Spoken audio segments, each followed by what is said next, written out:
Well, thank you very much, Chairman Salmon. Thank you for, by the way, traveling to Rakhine State in order to view this firsthand and also for this hearing.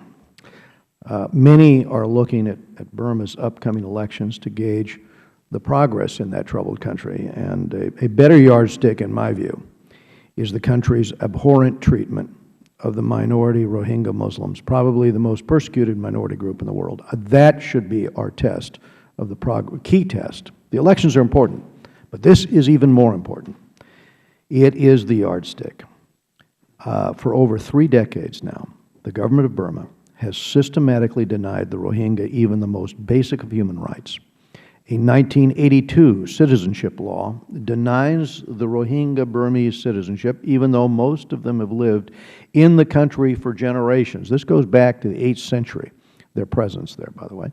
In the past 5 years, since the Obama administration's outreach to the Burmese regime, 140,000 Rohingyas and other Muslims have been displaced by violence, and hundreds have been killed.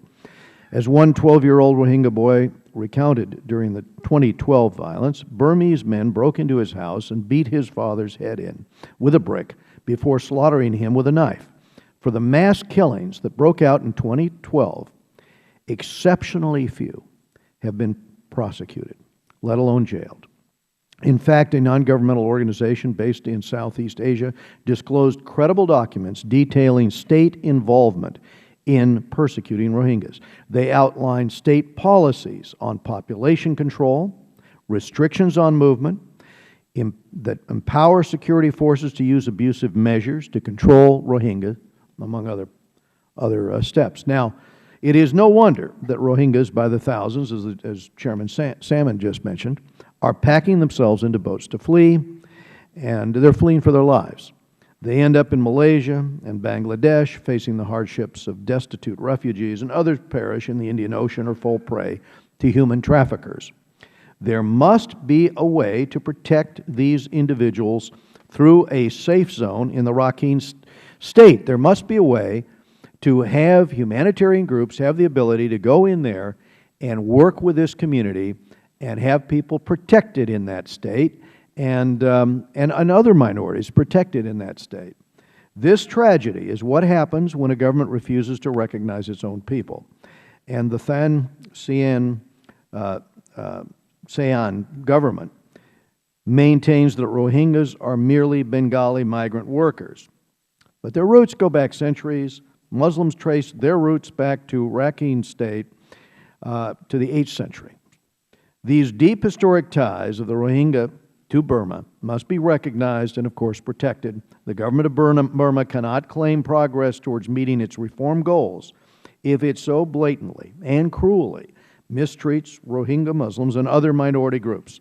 The U.S. must prioritize the protection of human rights in its relations with Burma, using the tools we have at our disposal. In August, Ranking Member Engel and I wrote to the Treasury Department expressing our concern that only one individual had been added to the specially designated nationals list for violations of human rights since violence erupted back in 2012. That is the list for enforcing economic sanctions, blocking assets, and trade to accomplish our foreign policy goals.